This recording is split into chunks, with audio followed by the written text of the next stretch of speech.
Halo, selamat sore Adrian. Sore Pak. Mana teman yang lain? Ayo kabar suruh masuk. Baik Pak. Nah, Adrian, ini grupnya masih grup yang lama ya? Iya Pak, belum ada grup baru. Yang kemarin PAB yang pertama itu ya masih masih satu lokal semua ngambil PAB 2 ini.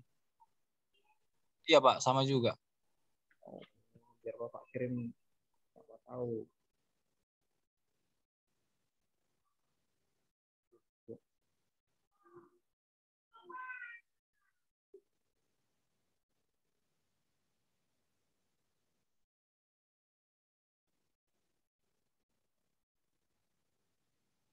Itu yang saya WA masuk kan? Di situ kan grupnya kan? Halo Adrian. Iya Pak, di grupnya. Tapi Pak, satu orang udah cuti Pak, Fahrudin. Suruh keluar aja dia.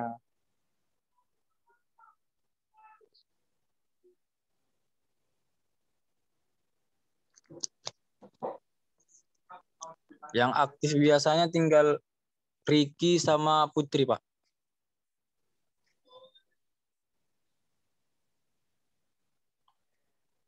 Ricky sama Fitri. Nanti Bapak buat kamu jadi admin, kamu keluar aja nggak penting.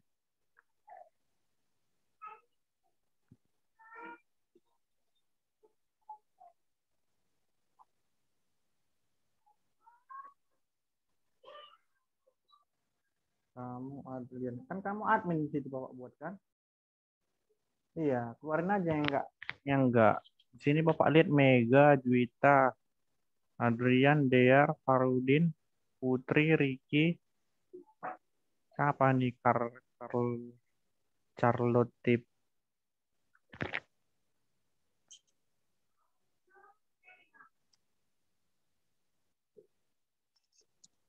Mega Nanti sama yang lain Pak masih kuliah, cuman jarang jumpa mereka.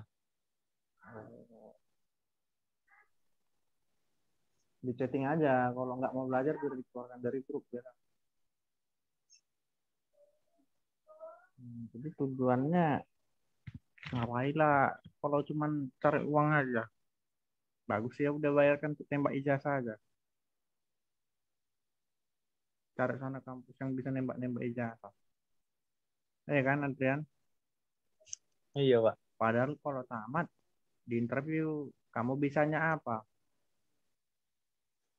Jadi kalau tamat jurusan komputer kerjanya cuman jadi sales kereta ya bagus, nggak usah kuliah, tamat SMA pun diterima jadi sales kereta ya kan.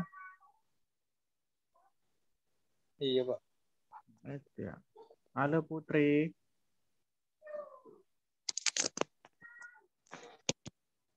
Halo Putri, lagi ngapain? Iya Pak, Sehat? Alhamdulillah sehat Pak. Nah, lagi ngapain Putri nih kok sembunyi? Izin matikan kamera ya Pak, mau jalan pulang Pak. Oh, hati-hati lah nanti tabrakan pula sambil main handphone. Enggak, ini mau jalan pulang Pak, bentar kok Pak. Ya ya, mana lagi? Ayo kabari nomor satu lagi Adrian. Siapa biasanya rajin? Ya, satu lagi. Adrian.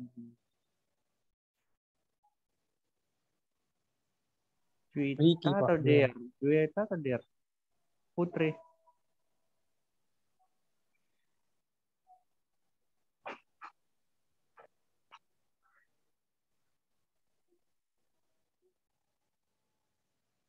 Jadi Bapak ubah aja lah ya. Ini PAB 2.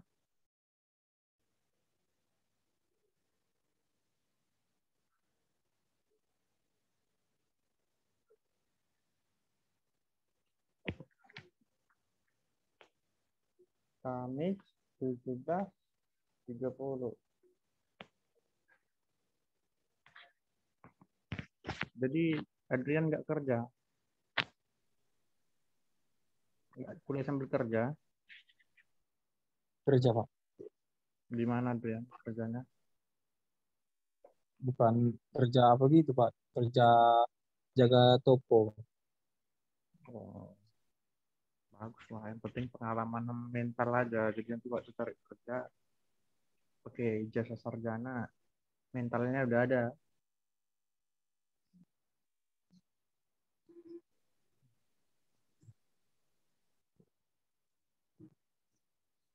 Mana nih, kita lanjut atau kita tunggu bentar?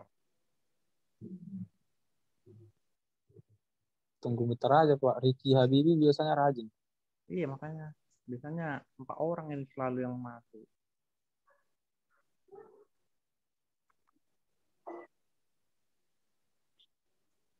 WR coba dia, Adrian. Bentar ya Pak. Ah, iya.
Oke, Ricky udah masuk. Selamat sore, Ricky. Selamat sore Pak. Ya, udah bisa lah kita lanjut ya. Sehat kan, Ricky? Baik Pak. Sehat Pak. Oke, bagus. Jadi kita hari ini masuk ke pengenalan Microsoft Access. Nanti fokusnya kita ke toolbar-nya ya, ke tools apa saja yang digunakan dalam Microsoft Access.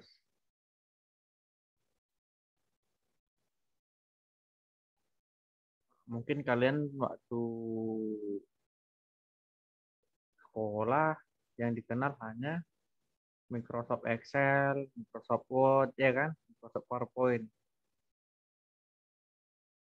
Jadi Microsoft Access ini kita baca dulu meskipun sudah kita senggol yang pertemuan semester sebelumnya.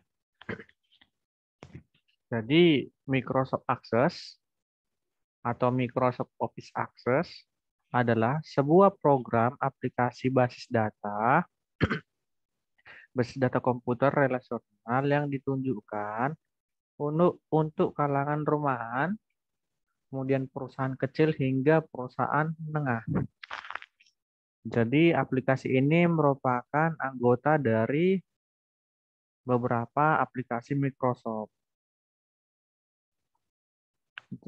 Jadi kemudian aplikasi ini menggunakan mesin basis data yang berbasis Jet Engine, database, dan juga menggunakan tampilan grafis yang intuitif sehingga memudahkan pengguna. Jadi versi terakhirnya kalau yang sekarang ya, 2019, cuman yang banyak di pasaran 2016. Itu dia. Tapi dari 2007 ke 2016 hampir sama semua. Hanya ada beberapa item aja penambahannya. Jadi apa tujuannya kita menggunakan Microsoft Access? Tujuannya itu untuk melakukan pengoperasian program, kemudian pengolahan basis data, melakukan input data, melakukan update data, dan untuk menghapus data. Jadi dalam Microsoft Access itu ada dasar-dasarnya.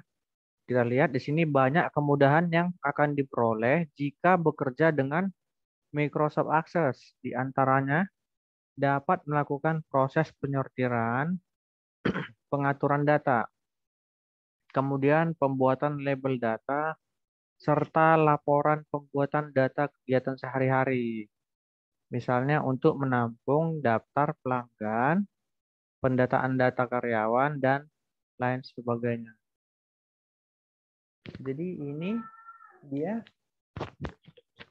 kalian lihat pada gambar di sini ada field, record, dan tabel. Sedangkan pada field di sini, ini field ini adalah atributnya yang dimiliki oleh suatu tabel. Kemudian record. Record adalah isi dari data yang dimiliki oleh si tabel ini. Ini dari record itu isi. Misalnya ini isi yang pertama, isi yang kedua, isi yang ketiga, isi yang keempat, sampai isi yang kelima. Kemudian tabel. Tabel itu merupakan kumpulan dari beberapa record dan field. Ya, misalnya nama tabelnya data mahasiswa atau TB mahasiswa. Biasanya disingkat dengan TB mahasiswa karena penamaan di dalam database tidak boleh menggunakan spasi, harus digabungkan. Dan biasakan ketika kita membuat penamaan database, dia jangan panjang-panjang karena sulit diingat. Biasakan aja misalnya TB data mahasiswa. Kemudian dalam Microsoft Access ada tipe-tipenya. Yang pertama teks. Teks ini paling umum digunakan. Kemudian memo, dia ini mirip dengan teks. Number yaitu di sini dia data yang berupa angka atau numerik. Date time, di sini dia adalah nilai dari tanggal ataupun menyatakan tanggal, waktu, dan tahun. Kemudian currency, dia ini adalah mata uang.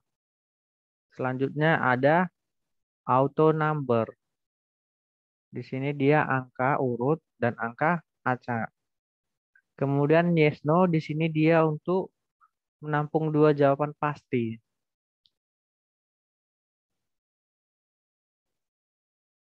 Jadi untuk tabelnya, untuk masuk ke Microsoft Access-nya, karena di Windows hampir sama langkah-langkahnya, mungkin Windows 11 saja yang agak beda. Atau Windows berapa itu yang Windows 8 yang agak beda kali. Jadi di sini dia seperti biasa dari start, kemudian program, kemudian pilih Microsoft Access. Dia yang gambar kunci. Itu dia. Kalau yang dulu dia gambarnya seperti ini, huruf A. Tapi kalau yang sekarang dia sudah gambar kunci. Seperti icon yang kalian lihat di taskbar ini. Pada gambar. Nah, ini. Jadi dia seperti gambar kunci. Oke. Jadi ini dia tadi pada saat kita menjalankan Microsoft Access, nanti tampilan kotaknya akan seperti ini. Jadi agak beda-beda ya, seperti punya Bapak, dia kalau kita buat Microsoft Access agak beda. Kalau Nah, kalau di punya Bapak dia sudah huruf A. Jadi hampir rata-rata ada perbedaan di setiap versi. Punya Bapak ini 2016 kalau tidak salah. Oke, jadi dia punya Bapak ketika kita sudah pilih start al program, kemudian punya Bapak tampilannya seperti ini. Jadi nanti kalau ada yang pakai versi 2007, nah, seperti ini dia tampilannya. Mungkin dari kalian masih ada yang pakai 2007, ya kan? Masih ada yang pakai Microsoft 2007. Ada Pak. Ya. Nah, karena kalau yang 2016 itu udah untuk yang RAM-nya kuat. Jadi nanti di situ ada namanya panel template kategori. Nah, jadi panel ini dia berisi kelompok template dari database. Kemudian di sini ada daftar template. Jadi ini berisi nama-nama template dari database. Kelompok template ini ada di panel template kategori. Sedangkan pada 2016 dia sudah berbeda tampilan.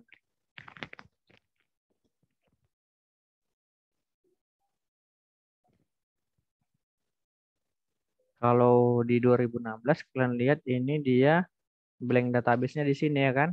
Kalau punya Bapak dia di paling atas juga tapi warna merah.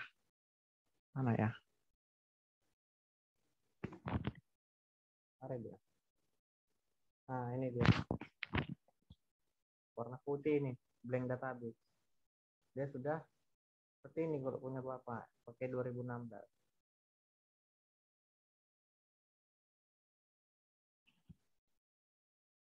Jadi ini adalah berisi nama file-file database yang pernah dibuka. Kalau pakai versi 2007. Sedangkan pakai 2016 nggak jauh beda ini sama Bapak. Cuman bedanya adalah namanya tampilannya. Di sini sudah warna merah, di yang tadi masih warna putih biru.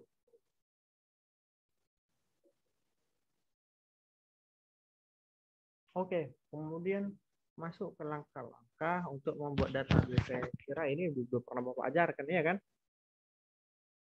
Udah pernah kan, Adrian? Udah Pak. Nah, jadi karena slide-nya agak banyak, kita next aja langkah-langkahnya. Karena sudah tahu ya kan? Biasa blank database, ya kan? Habis itu nanti tampil seperti yang gambar ini. Jadi ketika kita membuat database, kan banyak ini yang namanya toolbar-nya. Jadi yang di atas ini adalah toolbar semua. Jadi kita mau desain view atau seperti membuat relationship bisa dari sini. Relationship tabel. Jadi agar dapat bekerja dengan Microsoft Access, kita perlu memahami bidang kerja Microsoft Access. Jadi secara umum bidang kerjanya dapat terlihat pada gambar di bawah ini.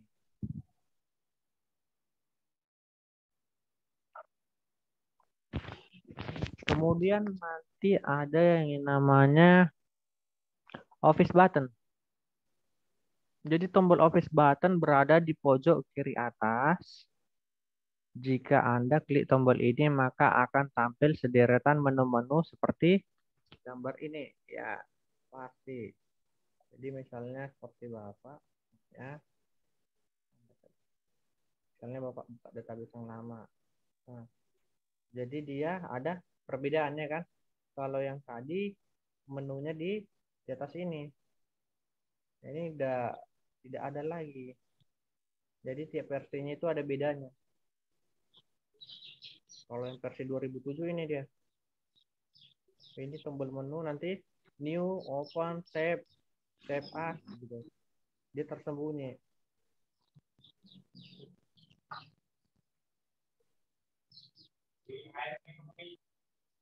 Jadi Quick Access Toolbar ini merupakan deretan icon-icon yang berada di samping tombol Office yang memungkinkan akses ke suatu menu dengan sekali klik. Maka secara default, Quick Access Toolbar ini hanya membuat tombol-tombol save, undo, redo. Jadi meskipun demikian, kita masih dapat menambahkan tombol lainnya ke dalam Quick Toolbar ini dengan mengklik tombol Customize Quick Access Toolbar yang ada di sebelah kanan. Jadi nanti bisa kalian tambahkan kalau kalian masih pakai ini. Dari sini dia. Nanti pilih yang Quick Access Toolbar.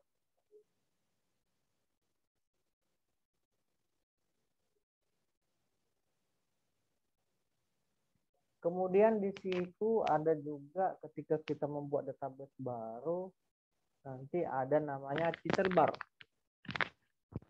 Ini berada di bagian paling atas bidang akses. Jadi bagian ini menunjukkan kepada pengguna nama program aplikasi dan juga file database yang dibuka. Jadi di situ ada judulnya langsung. Misalnya ini latihan 2 database akses 2007. Jadi sedangkan pada punya Bapak tadi dia ada di paling atas. Ini yang warna merah. Kelihatan kan? Kelihatan, Pak. Jadi ada terdapat beberapa perbedaan. Jadi kalau nanti kalian pakai 2007 ya mungkin sama-sama yang di slide ini. Apabila 2016 mungkin sama-sama punya Bapak. Kemudian toolbar ribbon. Jadi di sini dia pada ribbon ini merupakan seperangkat menu yang dikelompokkan berdasarkan kesamaan fungsi yang ada di bawahnya. Jadi menu-menu tersebut dibagi dalam kelompok tab. Misalnya apa nih? Mulai dari tab view dia sendiri ya kan. Di sini nanti kalau kita klik tanda panah ke bawahnya maka akan ada design view-nya. Ada view dan ada design view. Nah, kemudian ini dia satu tab. Pada tab kedua ada new field, add existing, kemudian look column, kemudian ada insert, delete, rename.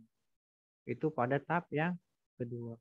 Pada tab yang ketiga, di sini ada tipe data, kemudian apa nih? Ada tipe $, persen, koma, simbol mungkin di sini. Ini dia pada tab data tipe format.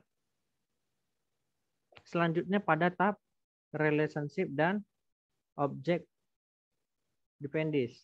Jadi ini dia yang bisa digunakan adalah si relationship. Jadi relationship ini ada yang udah pernah menggunakan ini ketika membuat program relasional.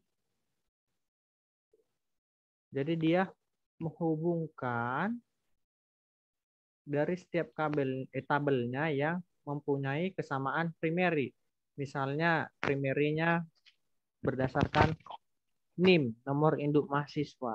Maka nanti di tabel berikutnya, misalnya di tabel data mahasiswa. Jadi misalnya kita membuat sistem informasi di perpustakaan. Tabel pertama nanti ada data mahasiswa. Nah, di data mahasiswa ini nanti ada NIM, gitu kan? NIM-nya lah primary key-nya. Kemudian nanti di tabel kedua ada tabel data peminjam. Ketika dia mau minjam buku, maka pastikan berdasarkan NIM juga. Maka NIM yang di tabel data mahasiswa dan di data peminjaman buku itu dihubungkan. Tinggal ditarik aja. Misalnya ini tabel mahasiswa, ya kan? Di sini ada NIM, nama, alamat, seperti itu, nomor handphone.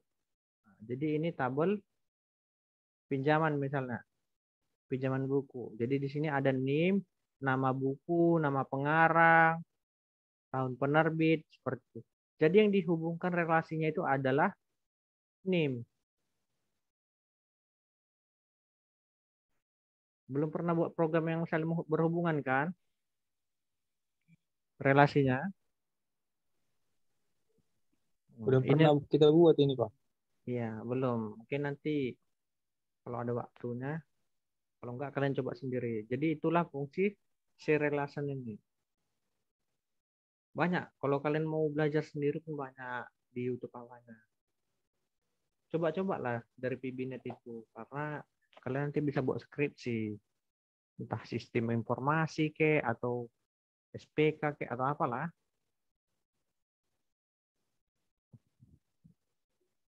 Kemudian ada sizing button. Jadi ini dia berada di pojok kanan atas.